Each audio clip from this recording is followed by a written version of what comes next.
Hi friends, ఓం సాయిరామ్. బాబాగారి ఆశీస్సులు అందరిపైన ఉండాలని మనస్ఫూర్తిగా కోరుకుంటూ ఈరోజు వీడియోలో బాబాగారు ఒక మంచి సందేశాన్ని అయితే మన ముందుకు తీసుకొచ్చారండి.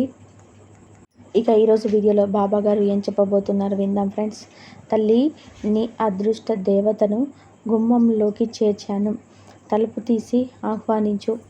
ఆలస్యం చేస్తే ఆ తల్లి వెనక్కి వెళ్ళిపోతుంది అని బాబాగారు మనందరి కోసం నిండు కుండతో బంగారాన్ని మోసుకొచ్చారు. ఇది అక్షరాల సత్యమండి. జీవితంలో నిజమైన అదృష్ట లక్ష్మి తలుపు తట్టినప్పుడు ఏ విధంగా చేజార్చుకుంటామో, ఒక్కసారి ఎంత మూర్ఖంగా ఇతరుల మాటలు విని మోసపోతామో, ఇలాంటి చెడు మాటలు వినకుండా అదృష్ట లక్ష్మి దక్కించుకోవాలి అంటే ముందు సాయిని ఇస్తున్న ఈ సందేశాన్ని కథ రూపంలో వినగలిగితే పూర్తిగా అర్థమవుతుంది. ఒక గ్రామంలో సూరయ్య అనే పేదవాడు ఉండేవాడు. అతడికి అతని తాతల నాటి నుండి వారసత్వంగా వచ్చిన ఒక పాక ఇల్లు, అలాగే దానికి ఆనుకొని ఒక విశాలమైన పెరడు ఉండేది. సూరయ్య ఆ పెరట్లో అరటి చెట్లు నాటాడు. అరటి తోట ఏపుగా పెరిగి పచ్చగా కంటికి ఇంపుగా ఉంది. ఇది ఇలా ఉండగా ఒకరోజు సూరయ్య తన భార్యతో ఇలా అంటాడు. ఇదిగో సుబ్బలక్ష్మి, నేను వెళ్ళి అరటి చెట్లకు నీళ్లు పెట్టేసి వస్తాను. ఇంతలోపు నువ్వు నాకు గంజి కాసి పెట్టు. అది తాగి అలా ఊర్లోకి వెళ్ళి వస్తాను అని అంటాడు. అప్పుడు సుబ్బలక్ష్మమ్మ ఇలా అంటుంది.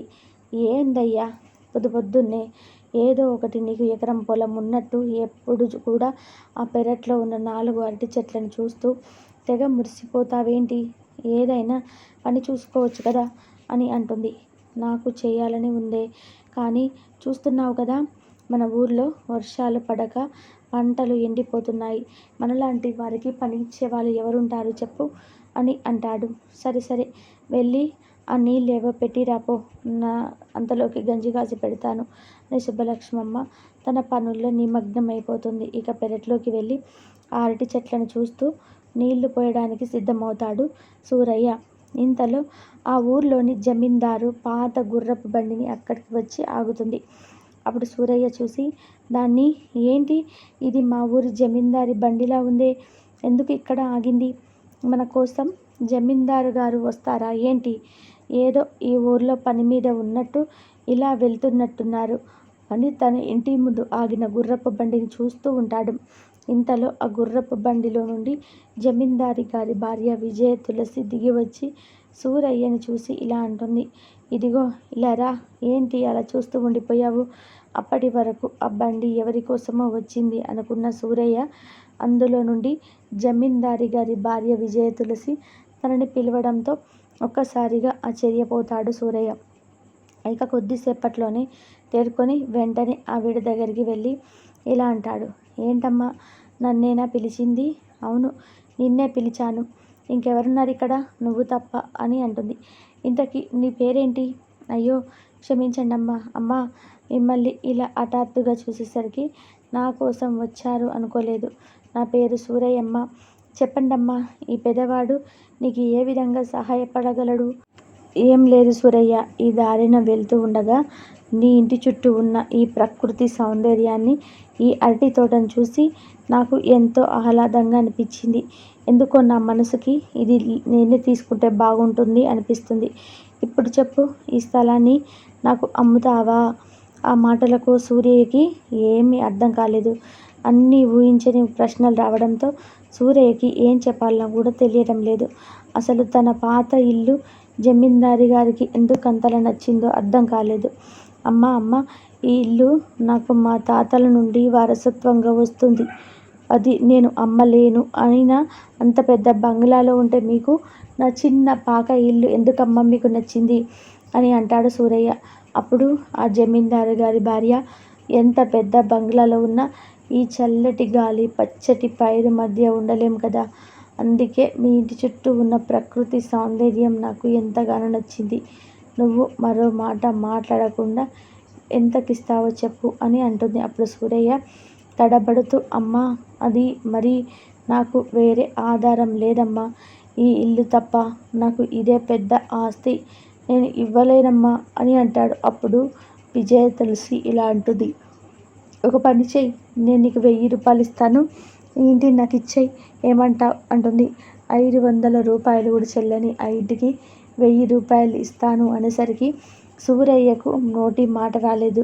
సూరయ్య 1000 రూపాయలు ఇస్తానని చెప్పినా మౌనంగా ఉండడంతో అది గమనించిన విజయ తులసి అతడితో ఇలా అంటుంది. ఏంటి సూరయ్య, నీ పాత ఇంటికి 1000 రూపాయలు చాలా తక్కువ అనుకుంటున్నావా? సరే, ఒక పని చెయ్యి, ఇంకొక 500 కలిసి మొత్తం 1500 రూపాయలు నీకు ఇస్తాను. మారు మాట్లాడకుండా వెండిని ఈ ఇంటిని నాకు ఇచ్చేయి అని అంటుంది. ఇక జమీందారిగా భార్య మళ్ళీ ధర పెంచేసరికి సూరయ్యకు ఏం చెప్పాలో తెలియట్లేదు. ఆశ్చర్యపోతాడు. ఎవరు కూడా 200 పైగా ఆ కూలిపాకకు ఇవ్వరు. కానీ ఆమె 1500 రూపాయలు అని చెప్పేసరికి అతని నోటి వెంట మాట రాలేదు. ఆ డబ్బుతో ఏదైనా మంచి వ్యాపారం చేసుకుందామని నిశ్చయించుకొని ఆవిడతో ఇలా అంటాడు. అమ్మా, నేనంటున్నది బాగానే ఉంది. నాకు ఇది తప్ప ఇంకో ఆధారం లేదు కాబట్టి అని సూరయ్య ఏదో చెప్పబోతూ ఉండగా విసిగిపోయిన విజయ తులసి అతని మాటలకు అడ్డు తగిలి అతనితో ఇలా అంటుంది. నువ్వేం మాట్లాడకు, ఇది ఆఖరి మాట. నీకు ఇంకొక 500 కలిపి మొత్తం 2000 రూపాయలు ఇస్తాను. వెండి నువ్వు ఈ ఇంటిని ఆ పెరట్ను ఖాళీ చేసుకో, వెళ్ళిపో. సరేజా అని విజయ తులసి అనేసరికి సూరయ్యకు మూర్ఛ వచ్చిన పనంత అవుతుంది. 500 రూపాయలకు ఎక్కువగా అనుకుంటున్న తని ఇంటికి ఒకసారిగా 2000 రూపాయలు ఇస్తానని చెప్పి వెంటనే మరో మాట్లాడకుండా అవును అని తల ఊపి ఆమెతో ఇలా అంటాడు సూరయ్య. అమ్మా, మీరు 2000 రూపాయలు ఇస్తాను అంటే ఎందుకమ్మా నేను వద్దంటాను, వెంటనే ఇస్తాను, తీసుకోండి అంటాడు. అయితే సాయంత్రం వరకు నాకు సమయం ఇవ్వండి, ఈలోపు వేరే ఇల్లు వెతుక్కొని నా ఇల్లు నీకు ఇస్తాను అని చెప్పగా విజయతులకి సరే అయితే సాయంత్రం డబ్బులు ఇచ్చి ఒక మనిషిని పంపుతాను, నువ్వు డబ్బును తీసుకుని ఆ ఇంటికి అతనికి అప్పచెప్పి వెళ్ళిపో అంటుంది. అప్పుడు సూరయ్య అలాగేనమ్మా, సరే అని అంటాడు. సూరయ్య తన ఇంటిని తాను ఇస్తానంతకాలం చాలా సంతోషిస్తుంది విజయ తులసి. అయితే సూరయ్యకు అంత సొమ్ము పెట్టి తన ఇంటిని ఎందుకు కొంటుందా అని ఒక సందేహం వచ్చి ఆవిడతో ఇలా అంటాడు. అమ్మా, నాకు ఒక చిన్న సందేహం. మీరు అంత డబ్బు పెట్టి ఇవన్నీ ఎందుకు కొంటున్నారో తెలుసుకోవచ్చా అని అడుగుతాడు. అంత డబ్బు ఇస్తాను అని చెప్పిన సూరయ్య ఇలా మాట్లాడేసరికి విజయ తులసికి కోపం వస్తుంది. వెంటనే విసుక్కుంటూ అతడితో ఇలా అంటుంది. చూడు సూరయ్య, నా దగ్గర డబ్బు ఉంది, ఇది కొనుక్కుంటున్నాను. నీకు నచ్చితే ఇవ్వు, లేదంటే వదిలే. ఇక నాకు సమాధానం చెప్పే ఓపిక లేదు. అప్పుడు సూరయ్య ఇలా అంటాడు. తప్పైపోయిందమ్మా, క్షమించండి. ఈ సాయంకాలం మీకు వచ్చిన పప్పండి, మేము డబ్బులు తీసుకొని ఇల్లు ఖాళీ చేసి వెళ్ళిపోతాను, సరేనా అంటాడు. సరే, ఇక నేను వస్తాను అని చెప్పి విజయ తులసి అక్కడి నుండి వెళ్ళిపోతుంది. వెంటనే ఊహించని డబ్బు తనకు వస్తుంది అన్నందుకు చాలా సంతోషించిన సూరయ్య ఇంట్లో ఉన్న భార్య సుబ్బలక్ష్మితో ఇలా అంటాడు. సుబ్బలక్ష్మి, ఈరోజు మన పంట పండిందే, ఇక మీదట మన దగ్గరకు బోలెడంత డబ్బు రానుంది, ఇక ఉండనవసరం లేదు. అప్పుడు సుబ్బలక్ష్మమ్మ ఇలా అంటుంది. ఏంటయ్యా, ఏం జరిగింది? అరటి చెట్లకు నీళ్లు పెట్టి వస్తాను అని వెళ్ళి అదేంటి అలా బంగారం దొరికినట్టు గంతులు వేసుకుంటూ వస్తున్నావు? నీకేమైనా పిచ్చిగాని పట్టిందా ఏంటి అని భార్య సుబ్బలక్ష్మి అనేసరికి జమీందారికి భార్య రావడంతో దగ్గర నుండి జరిగిందంతా కూడా భార్యకు పూసగుచ్చినట్టే చెప్తాడు. అంతా విన్న సుబ్బలక్ష్మి చాలా సంతోషించి భర్తతో ఇలా అంటుంది. చాలా సంతోషమయ్యా, 200 కూడా ఖరీదు చేయని మన పాత ఇల్లు ఆవిడకెందుకు అంతలా నచ్చింది? 2000 రూపాయలు పెట్టి కొనాల్సిన అవసరం ఏంటి? అది నాకు కూడా అర్థం కావటం లేదే. అది అన్నీ మనకెందుకు కానీ ఆవిడ 2000 ఇస్తే ఎక్కడైనా చక్కగా వ్యాపారం పెట్టుకొని మనం బ్రతకవచ్చు. ఆ తర్వాత ఈ ఇంటిని ఆపేరు ఎవరు మనల్ని చేసుకుంటే మనకేంటి? అవన్నీ మనకు అనవసరం. అందుకోసమే బాబాగారి ఆశీస్సులకు ఎక్కువ పని చెప్పులు చేయడానికి ప్రయత్నం చేయి. సాయంత్రకాలం డబ్బులు తీసుకొని వెళ్ళిపోవాలి అని సర్ది చెప్పి వెంటనే ఇంట్లో ఉన్న వస్తువులన్నీ కూడా తీసుకొని జమీందారు గారు పప్పే ఆ వ్యక్తి కోసం చూస్తూ ఉంటాడు సూరయ్య. ఇంతలో ఈ సంగతి తెలుసుకున్న కొంతమంది ఇరుగు పొరుగు వాళ్ళు సూరయ్యతో ఇలా అంటారు. ఏంటి సూరయ్య, మీ ఇంటిలో ఆ జమీందారు బాగారితో అగ్ని సమేతంగా వెళ్తుంది. నీకు ఇది తప్ప మరో దిక్కు లేదు కదా? పైగా ఇది తాత అంటున్నందుకే ఆయన అడుగు. చివరికి కూడా ఇది మిగిలినది ఇచ్చేస్తే నువ్వు ఇద్దరు ఎక్కడుంటారమ్మా అని అడుగుతాడు. అప్పుడు సూరయ్యతో అవును బాబాయ్, కానీ నేను ఈ ఇంటిని ఆవిడకు ఊరికే ఇవ్వటం లేదు.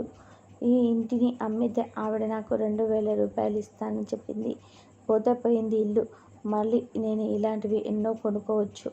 అందుకే ఆవిడ అడగగానే సరే అనేశాను అని చాలా సంతోషంగా చెప్తాడు సూరయ్య. అది చూసి ఆ ఊరి వారందరికీ కడుపు మండిపోతుంది. ఇక అక్కడే ఉన్న రామయ్య అనే మరో వ్యక్తి సూరయ్యతో ఇలా అంటాడు. ఏంటి, నీకు మతిగాని పోయిందా ఏంటి?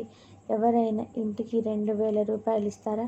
అసలు ఏముంది, శిథిలమైన మట్టిలో ఖచ్చితంగా ఏదో రహస్యం దాగి ఉంది. లేదంటే ఆవిడకు మళ్ళీ మదైన చెల్లించకుండాలి. అవును సూరయ్య, ఇక నువ్వే చెప్పు. ఎప్పుడో మీ తాతల నుండి వస్తున్న ఈ ఇల్లు, దీనికి ఎవరైనా అంత సొమ్మిస్తారా చెప్పు? అయినా ఊళ్ళో ఇన్ని ఇల్లు ఉండగా ఆవిడని పాతింటిని మాత్రమే ఎందుకు కావాలనుకుంటుంది? అయితే ఇందులో ఏదో ఒక రహస్యం దాగి ఉండే ఉంటుంది. ఎంత కొత్త లాభం లేకుండా ఆవిడ ఎందుకు నీకు అంత డబ్బు ఇచ్చి ఉంటుంది చెప్పు?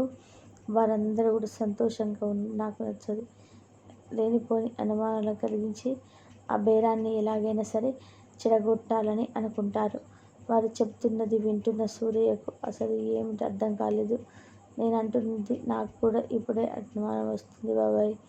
నువ్వు అన్నది నిజమే. ఆవిడ నా ప్లాట్ ఇంటిని అంత డబ్బు పోసి అయితే ఆ రహస్యం ఏమై ఉంటుంది? మీరేమనుకుంటున్నారు బాబాయ్ అని వాళ్ళని అడుగుతాడు. అప్పుడు ఇలాంటి కాల ఇళ్లలో మీ తాతలు దాచిన నిధి నిక్షేపాలు ఏమైనా ఉండవచ్చు. కానీ మీ పెరట్లోని లేదంటే మీ ఇంట్లోని చోట నిధి నిక్షేపాలు ఉన్నట్టుగా ఆవిడకు తప్పకుండా తెలిసే ఉంటుంది.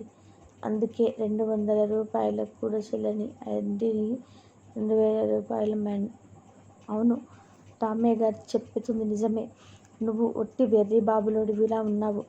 ఈ ఇంటిని ఎట్టి పరిస్థితుల్లోనూ అమ్మవద్దు. ఎట్టి పరిస్థితుల్లోనూ అమ్మను. నా మాట విని ఆ జమీందారు అనేసరికి నేను ఇది అమ్మను అని చెప్పి పంపించేసే. ఆ నిధి నిక్షేపాలు ఏంటో నువ్వే తప్పి తీసుకో అంటాడు. 2,000 రూపాయల కోసం నువ్వు ఆశపడితే అది నిధి నిక్షేపాలని పొడగొట్టుకున్నవాడవుతావు. ఆలోచించుకో అని చెప్పి ఇరుగు పొరుగు వారు తమకు తోచిన ఉచిత సలహాలు సూరయ్యకు చెప్పి తన మనసులో అనుమానమనే మొక్కకు నీరు పోసి ఆ మొక్కలో నుండి ఆశ అని చిగురు పూసి సూరయ్యను ఉక్కిరిబిక్కిరి చేస్తుండన్నా. ఇక వారు చెప్పిందంతా కూడా విని సూరయ్య సుబ్బలక్ష్మితో ఇలా అంటాడు. ఏంటే సుబ్బలక్ష్మి, ఇలా అంటున్నారేంటి? నాకేం చేయాలో అస్సలు తోచడం లేదు. నువ్వే అని భార్యను అడుగుతాడు.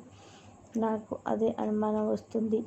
ఇక నేను అడిగితే నేనేమో నువ్వు కావాలి అన్నావు.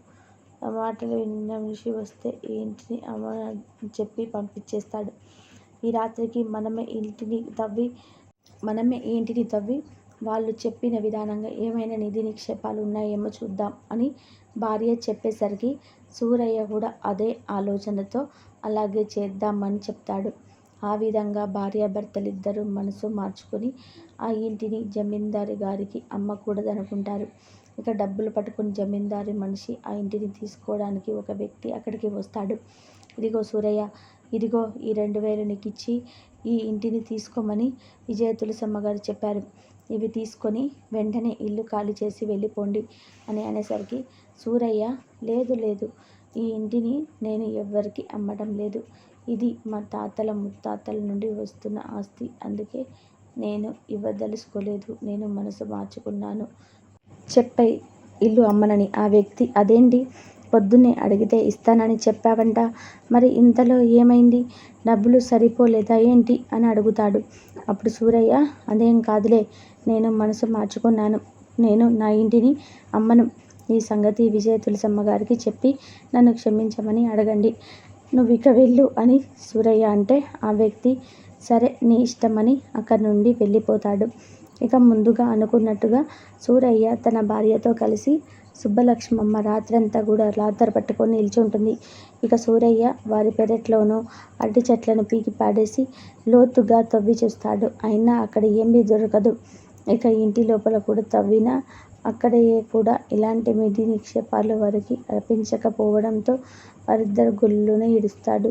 ఈలోపు తెల్లవారిపోతుంది. అప్పుడు సూరయ్య సుబ్బలక్ష్మితో ఇలా అంటాడు. ఏంటి సుబ్బలక్ష్మి, ఇలా ఏంటి? జమీందారు గారి భార్య మహాలక్ష్మిలాగా మన ఇంటికి వచ్చి తలుపు తట్టి 2000 రూపాయలు ఇస్తానని చెప్తే నేను తీసుకోకుండా ఇరుగు పొరుగు వారు చెప్పిన మాటలు విని నా అదృష్టాన్ని నేనే కాలదన్నుకున్నానే. అవునయ్యా, నేను కూడా ఆశకు పోయి నీకు తప్పుడు సలహా ఇచ్చాను. నువ్వు అనుకున్నట్టు ఆ 2000 రూపాయలు తీసుకొని ఉంటే ఇప్పటికీ మనం ఎంతో సంతోషంగా ఉండేవాళ్ళం. నాకున్న ఒక్కగానొక్క ఇంటిని కూడా ఇప్పుడు నాశనం చేసుకున్నాను అని సూరయ్య బాధపడతాడు. ఇప్పుడు ఏం చేయాలో నువ్వే చెప్పే అని భార్యతో అడుగుతాడు. ఇప్పటికైనా మించిపోయింది ఏమీ లేదు. నువ్వు వెంటనే వెళ్ళి ఆవిడతో ఇంటి అమ్ముతానని చెప్పు. కనీసం 500 రూపాయలు ఇస్తానని చెప్పు. ఆలోచించకుండా చేయి. వెంటనే తీసుకొని రమ్మని అదృష్టం బాగుంటే మనకు ఆ సొమ్ము దొరుకుతుంది అని అంది. సూరయ్య పక్కన ఇంటికి బయలుదేరి వెళ్తాను అని చెప్పి భార్యకు చెప్పి వెళ్తాడు జమీందారింటికి. అక్కడ ఇంటి ముందు విజయ తులసమ్మ తన భర్తతో కలిసి ఇంటి ముందు నిల్చొని ఉంటుంది. అక్కడికి వెళ్ళిన సూరయ్య విజయ తులసమ్మతో ఇలా అంటాడు. అమ్మా, నన్ను క్షమించండి. మీరు ఇస్తానన్న డబ్బుకి నేను నలుగురి మనిషి వస్తే నా బుద్ధి తక్కువై నలుగురు చెప్పిన ఉచిత సలహాలు విని నా ఇంటిని అమ్మనని చెప్తాను. అప్పుడు ఇమ్ము నాకు బుద్ధొచ్చింది. నేను నా ఇంటిని అమ్మేస్తాను. వెంటనే తీసుకోండి. దయచేసి మీరు తీసుకొని తోచినంత ఇవ్వండమ్మా. నాకు ఒక బ్రతుకు దారి దొరుకుతుంది అని సూరయ్య అలా అడగడంతో ఆ భార్యాభర్తలిద్దరు కూడా ముఖాలు చూసుకుంటూ పక్కున నవ్వి సూరయ్యతో ఇలా అంటారు. ఇంకా నీ ఇల్లు నాకెందుకు సూరయ్య? నిన్న నేను మా ఆయనతో ఒక పందెం వేశాను. ఇదిగో నీ వల్లే నేను నా పందెంలో ఓడిపోయాను. ఇప్పుడు నీ ఇల్లు నాకు అక్కర్లేదు అంటుంది. అదేంటమ్మా, పందెమేంటి? నిన్ననే మీరు నా ఇంటిని కొంటాను అని చెప్పి డబ్బులున్నా కూడా ఇచ్చి మనిషిని పంపారు కదా. కానీ ఇప్పుడు మేమంటున్నామో మాకు అర్థం కావట్లేదు. అది నేను చెప్తాను విను సూరయ్య అని విజయ తులసమ్మ భర్త ఇలా అంటాడు. అది నేను చెప్తాను. నిన్న మీ అమ్మగారు నాతో పందెం కాశారు. అదేంటంటే నా దగ్గర మా తాత ముత్తాతలైనటువంటి పాడుతున్న ఒక గుర్రపు బండి ఉంది. అది నీకు కూడా తెలుసు కదా. అది బాగా పాత పడిపోయింది. ఆమె కాపురానికి వచ్చినప్పటి నుండి నా చేత కొత్త బండిని కొనిపించడానికి తెగ ప్రయత్నాలు చేస్తుంటాడు. మీరు ఆగండి, నేను చెప్తాను అని అలా కొత్త బండి కొనుక్కుందామన్నప్పుడల్లా ఆయన ఏమనేవారో తెలుసా? పాత బండి అంటే నాకు ప్రాణం. ఇక నా తాత ముత్తాతలు తిరిగారు. పూర్వీకుల నుండి వస్తున్న వస్తువులన్నీ ఎవరైనా వదులుకుంటారా చెప్పు? చివరికి ఆ ఊరి చివరన ఉన్న అరటి పిలికలు నాటినవాడు కూడా తన తాత ముత్తాతల నుండి వస్తున్న ఆ ఇంటిని వదులుకోడు. నిలువెత్తు ధనం పోసినా కూడా వారు దానిని అమ్మడు. కావాలంటే అడిగి చూడు అని అంటాడు. అప్పుడు ఆ జమీందారు మళ్ళీ ఇలా మొదలు పెడతాడు. అంతటితో ఆగిందా మీ అమ్మగారు? డబ్బుకు ఆశపడి ఆ ఇంటిని అమ్మేస్తానని నీ ఇంటి దగ్గర నుండి ఆ ఇంటిని చూపిస్తాను అని చెప్పి తీసుకొని చూపిస్తా అని అలా 2000 రూపాయల పందెం కాసిందయ్యా. అవును సూరయ్య, నేను పందెంలో గెలుస్తానన్న నమ్మకంతో 2000 ఇచ్చి నీ ఇంటిని తీసుకుందామని చెప్పి అనుకుంటున్నాను. నిన్న ఉదయం ఆ పాక ఇల్లు ఇస్తాను అని చెప్పడంతో నేను గెలిచాను అనుకున్నాను. చక్కగా నేను పందెంలో గెలిచిన ఆ డబ్బు నీకు ఇచ్చి ఆ పాకను తీసుకొని ఇక ఆయన చేత ఆయన అనుకున్నట్టుగా పోగానే రుజం చేయి. కొత్త బొర్ర బండిని దామనుకున్నాను. తీరా చూస్తే నీ చుట్టూన్న వాళ్ళ ఉచిత సలహాలు విని నన్ను ఆ పందెంలో ఓడించారు. ఇక నా రెండింటికి పోయాయి. నాకు ఆ కొత్త బండి రాలేదు. నీకు ఇంకొక సంగతి తెలుసా? ఉచిత సలహాలు ఇచ్చిన వారే నా దగ్గరికి వచ్చి నా ఇల్లును 500కి ఇస్తామని అన్నారు. అలాంటి వారి మాటలు విని నువ్వు నష్టపోయావు. ఇకనైనా బుద్ధి తెచ్చుకొని బ్రతుకు పో అని అప్పటి వరకు వారిద్దరి చెబుతున్న సూరయ్య ఒక్కసారిగా కళ్ళల్లో నీరు తిరుగుతాయి. అత్యాశకు పోయి అదృష్టం ధనలక్ష్మి తన ఇంటికి తెచ్చుకుని తలుపు తడితే చెడగొట్టుకున్నాను అని తెలుసుకొని ఇలా అనుకుంటాడు సూర్య. ఇప్పుడు నాకు బుద్ధొచ్చిందమ్మా. ఇంకెప్పుడు ఉచిత సలహాలు విని నా అదృష్టాన్ని ఎప్పుడు కూడా పాడు చేసుకోను. ఇక నా దురదృష్టానికి ఏమి చేస్తారు చెప్పండి? నా వల్ల మీరు పందెంలో ఓడిపోయినందుకు నన్ను క్షమించండమ్మా అనగానే తల్లిపోతుందా? మన దురదృష్టాన్ని తిట్టుకుంటూ అక్కడి నుండి నిరాశగా వెనుదిరిగి వెళ్ళిపోతాడు సూరయ్య. అందుకే పెద్దలంటారు, అదృష్టవంతుని ఎవ్వరు చెడగొట్టలేరు, దురదృష్టవంతుని ఎవ్వరు బాగు చేయలేరు అని. ఇక ధనలక్ష్మి తను తలుపు కొట్టిన వెంటనే లోపలికి ఆహ్వానం పలకాలి. లేదంటే తర్వాత బాధపడిన ఉపయోగం అయితే ఉండదు. సో కదా, ఈ కథ ద్వారా బాబాగారు అందిస్తున్న గొప్ప అదృష్టాన్ని మన వాకిట్లోకి వచ్చినప్పుడు తలుపు తీస్తే ఎంతటి అదృష్టమైనా సరే ఇంట్లోకి ఆహ్వానం పలికినట్టే. అంతేకాని ఉచిత సలహాలు వింటూ, పక్కవారి మాటలు వింటూ మనం ఆలోచన చేయకుండా ఉన్నట్లయితే పూర్తిగా నష్టపోతాం. కాబట్టి సరైన సమయంలో సరైన నిర్ణయాలు తీసుకుంటే మన జీవితంలోని కష్టాలు కూడా దూరం చేసుకోవచ్చు అని 20 రోజు బాబా గారు ఒక గొప్ప సందేశాన్ని అయితే అందించారండి. ఈ కథ నచ్చిన వాళ్ళందరి దశబూరి అని కామెంట్ చేయండి. అలాగే ఈ వీడియోని 10 మందికి అందేలాగా షేర్ చేయండి, లైక్ చేయండి. మళ్ళీ ఇంకొక మంచి కథతోటి మీ ముందు అయితే ఉంటాను. అంతేకాదు, సర్వేజన సుఖినో భవంతు. సర్వం శ్రీ సాయినాథార్పణమస్తు. శుభం భవతు.